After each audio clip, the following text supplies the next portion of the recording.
Ja sam očekivao inače da danas ovde bude prisutna i predsednica Vlade. To je dobar običaj da budžet, u načelu bar, brani predsednica Vlade.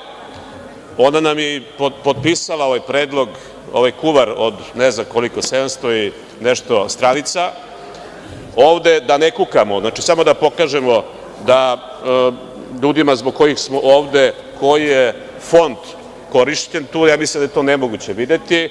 To je fond koji je manji od 1 milimetra, tako da sa lupom ne može da se čita, ali naravno ne žalim se, posao poslanika, a pre svega poslanika opozicije, da budu spremne na svaku podmetačinu koja dolazi sa druge strane. I svako ko se žali na to, on ne zna gde živi i ne zna sa kim ima posla. Prema tome, što se tiče kluba samostalnih poslanika i Nove stranke, mi smo podneli 80 amandmana sa dobrom željom da popravimo ovaj predlog budžeta. Da je ministar tu, a i da nije, ja ću da govorim kao da je tu, on zna da ga ja jako poštujem, da cenim njegove stručne kvalitete, da sam to pokazao i time što sam u 2001. godine ga vratio u srpsko državljanstvo koga se odrekao pre toga iz opravdanih razloga, i to je sve u redu. Ja prema njemu apsolutno nemam nikakvu zlu nameru, niti bilo kakav zao komentar. I mislim da je dobar ekonomista, da ima veliko iskustvo i veliko znanje koje je stekao radeći upravo na poslovima javnih finansija, ali ovo što nam je ponuđeno ove godine, to ne zaslužuje ni jednu lepu reč. Osim što je potrošeno puno papira, osim što je napravljen budžet koji se inače pravi, dobrodošli ministre, mislim da je jako loše da čovek tih kvaliteta, upravo sam govorio dobro o vama, gospodine ministre, bude da stoji iza, da potpiše ovakav jedan tekst. Imamo pre svega problem sa podacima na osnovu kojih se pravi budžet. Znači, najvažniji ekonomski pokazatelji u Srbiji već nekoliko godina su lažni. Znači, apsolutno lažni. I to čak i ministar je sam prekorio ovog malog što je sad gradonačelnik Beograda, da on koristi pogrešnu metodologiju u prikazivanju smanjenja duga, ali da, žalost, i u ministarstvu gde je ministar gospodin Vujović se dešava nešto slično ili isto. Imamo priču o tome da nam je javni dug manji nego što je u 10-15 godina. To je jedna interesantna matematika. Znači, to je da je 25 milijardi evra, koliki je sad javni dug, da je to manje nego 15-16 milijardi koliki je bio javni dug kada je ova garnitura vlasti prvi put preuzela odgovornost 2012. godine. I to je jedan iskorak u ekonomskoj nauci, a bogami i u matematici, pa i u računu. Znači, 25 milijardi, drage kolege i dragi građani Srbije, duga koji ćete vi da vraćate i vaša deca, je manje nego 15 milijardi što je bilo pre toga, i to je sve rešeno povoljnim kreditima, koji se inače uzimaju i dalje. Drugi lažni podatak je rast GDP-a ili bruto nacionalnog dohotka. To je stalna priča da je to fenomenalno, da je to čudo, pa mi planiramo 2,7, pa ga preskočimo sa 2,9, pa Svetska banka, pa MMF, jedno selektivno čitanje njihovih izveštaja dovodi do toga da se i tu laže narod i da se priča da je rast GDP-a najveći, najbolji, prvi u istoriji, veći u Titovo vreme i tako dalje, što je netačno. Znači, svako ko uđe na bilo koji sajt relevantne ekonomske i finansijske institucije vidi da to nije tačno. Da je rast GDP-a u prve 3 godine posle 5. oktobra bio 4 puta veći nego što je u ovih 5 godina od kad je ova vlast, da nikako nije prekinuto zaduživanje, da smo pre mesec dana imali emitovanje obveznica od 2,5 milijarde, ako se dobro sećam, da su to sve stvari koje govore o tome da je slika o ekonomskom uspehu Srbije u poslednjih nekoliko godina laž. Broj zaposlenih i nezaposlenih. Kažu, bilo 26% pre 5 godina, a sad je valjda 13%. To znači upola manje. A kako je to moguće kad je pre 5 godina bilo nezaposleno 800.000 ljudi, a sad je nezaposleno 650.000 ljudi? To je 150.000 manje. 150.000, koliko sam ja učio matematiku, nikako ne može da bude polovina od 800. Ili je se možda promenilo tu nešto napredno, progresivno i ne znam kako.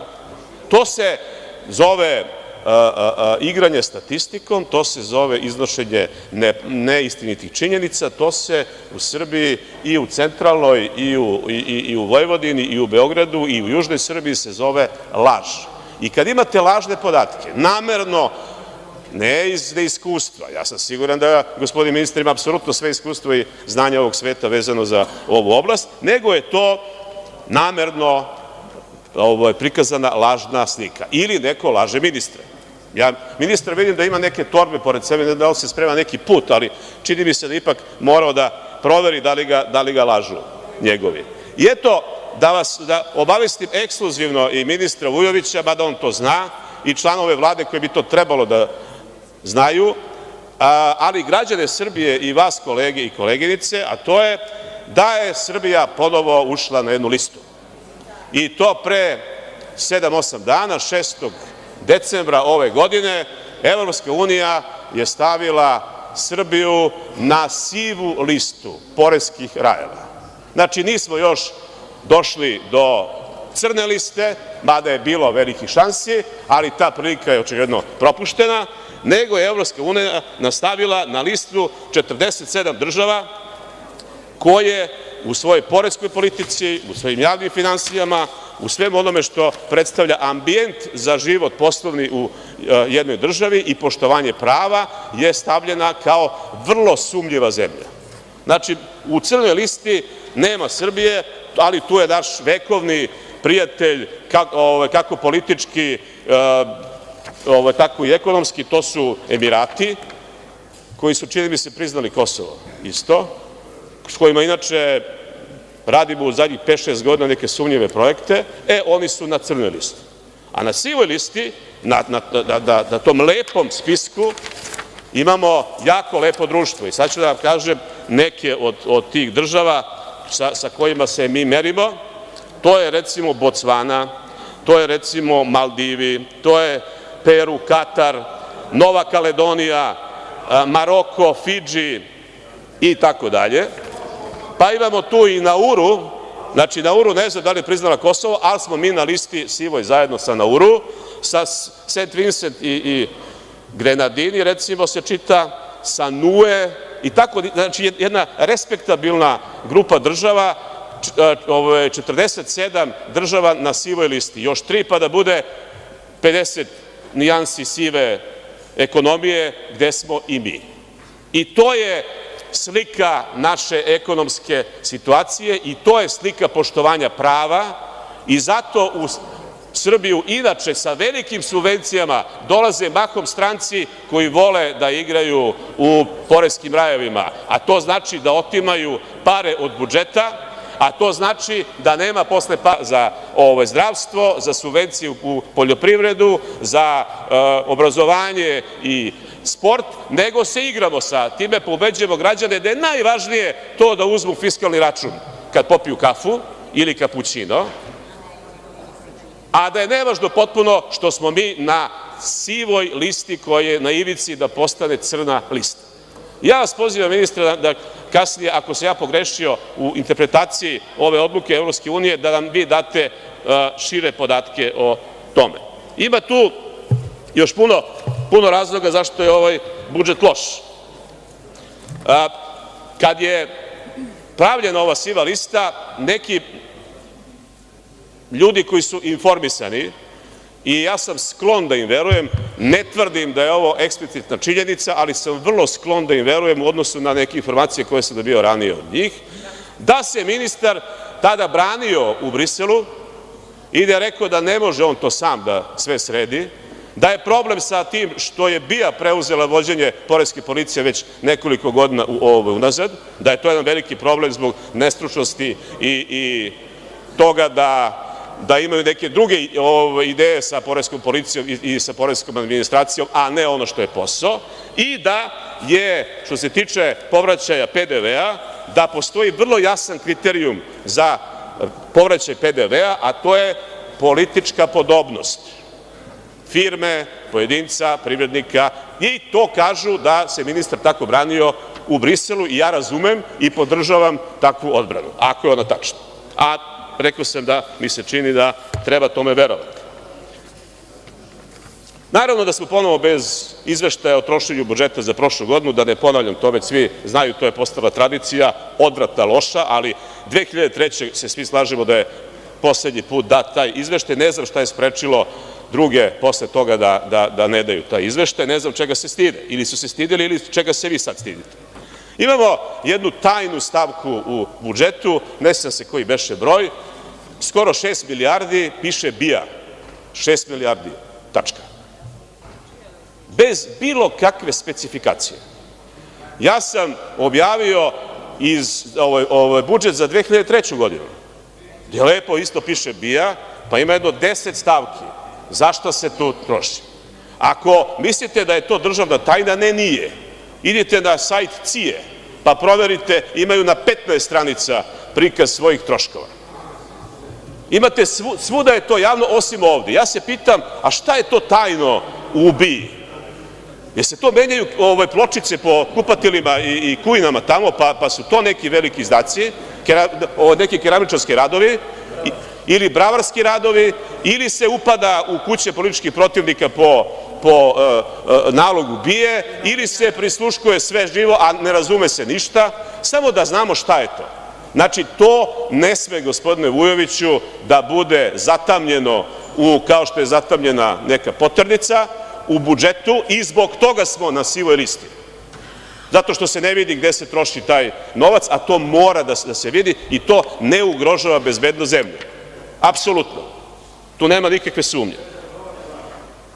Imamo ogromne troškove kabineta. Ne kabineta predsednika države, pošto mi nemamo baš legalno izabranog predsednika države, ali neka, to je sad de facto postoji predsednik države i tamo je, ja mislim, čak i smanjen budžet. To je demagogija, naravno, zato što pare dolaze od sponzora sa crne liste sa kojima se posluje, ali kabineti raznih agencija, ministarstava ni za šta, pošto to kad je ministar bez portfelja, to je ministar, to narod kaže, ministar za ništa. Ne lično, ne govori ništa lično prema ljudima koji su izabrani na te funkcije, nego sama definicija funkcije je besmislena. Znači, ako nešto radi ministar, kažete šta radi, pa onda piše to je ministarstvo za, to i to, a ne da bude ovako ili onako. Prema tome, to su ogromne pare i mi u svojih 80 i nešto amandmana predlažemo da se taj novac usmeri tamo gde je to mnogo važnije, pa recimo da to bude za lečenje dece koja ne mogu i ostali koji ne mogu da budu lečeni kod nas, za mlade talente, za mnoge druge vrlo potrebne stvari u Srbiji sa kojima se vlasnici lažnih diploma, provereni lopovi, moralne i fizičke nakaze nikad neće složiti. Ali ja mislim da mi ne treba u Srbiji da brinemo šta oni misle, nego da brinemo o tome šta je dobro za građane. Ako se neko prepozna u ome što sam rekao malo pre, ja se izvinjavam, to nije bila moja namera, a vaše prepoznavanje ostavljam vama.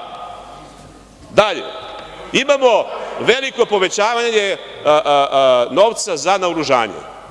I to se ovde prostavlja kao fenomenalno. Sad ćemo da se naoružimo. Pa ćemo biti, naravno, lider u regionu, naravno, više nego za vreme Tita, naravno.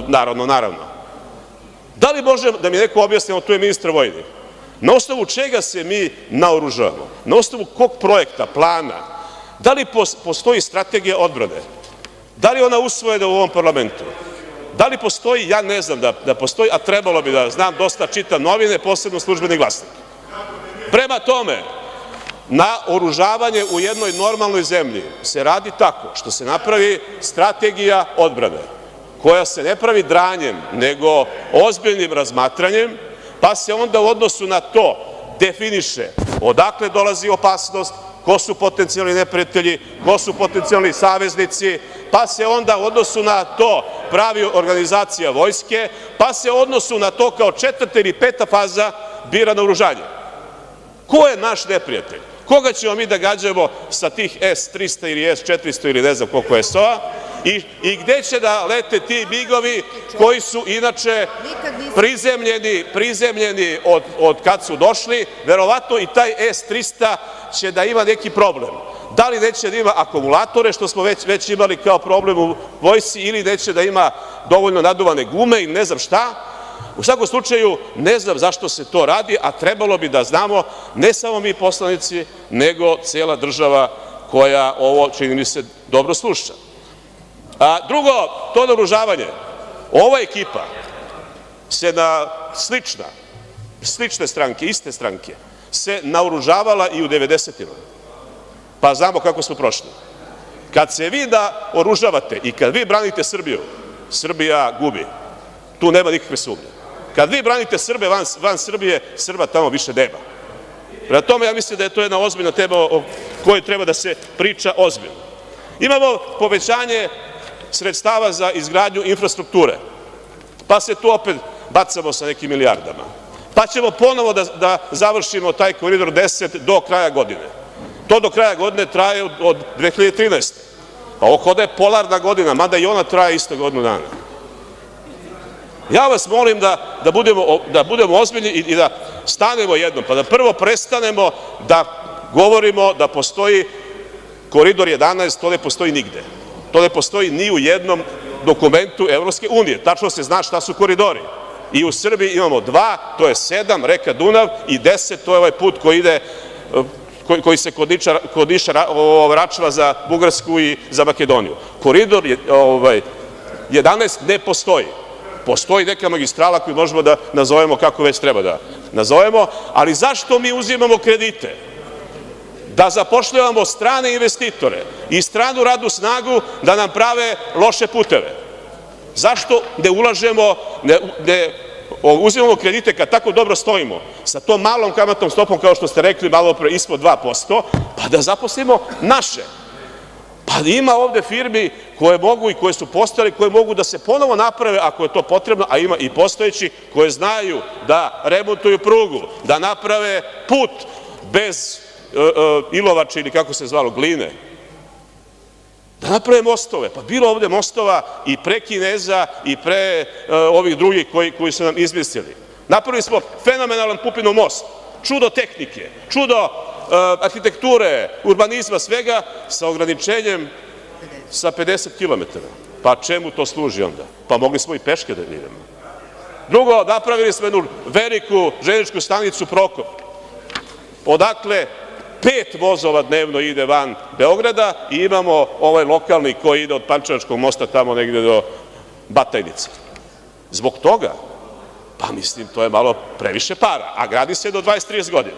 Ajde da mi vidimo, i treća najvažnija stvar, te pare su sve pare, ti poslovi su poslovi bez tendera. To su dogovori vekovnih prijatelja za večerom, posle večere, na putu do spavaće sobe, do ne znam gde, to citiram jednog visokog funkcionera koji je tako rekao da je napravio svoje dogovore sa Emiratima, a mogu da vam dam izvor javni. Kultura i obrazovanje su osakaćeni i ovim predlogom budžeta. Osakaćeni. Imate jednu stavku koja je 3.000 dinara. Zamislite da u budžetu imamo jednu stavku koja je 3.000 dinara, samo da je nađem. To je prevencija diskriminacije dece. Vlada Srbije, prisutni ministri, predsednica, i to ćete da izglasate, je odvojila 3.000 dinara za prevenciju. 3.000. To neki daju, što dobijaju svaki mesec dana po 20 miliona iz budžeta Srbije, neke opštine daju gospođi 2.000, gospodinu 2.500, svaki dan. Toliko ste vi dali za ovu prevenciju. I to je strašno. Ja očekujem od ministra Udovičića da podrži naš amandman kojim se iz subvencija železnici uzima milijarda i daje se za fond za talente. I to je prava stvar. Ja očekujem i komentar od prisutnog ministra i njegovo pozitivno izjašnjavanje na Vladi kada taj amandman bude na dnevnom redu. Ovaj budžet ne valja i ja vas pozivam da imate još vremena da ga povučete i da date nešto pristojno, nešto što, gospodine Vujoviću, je vredno onoga što je vaše znanje i vaše iskustvo. Hvala.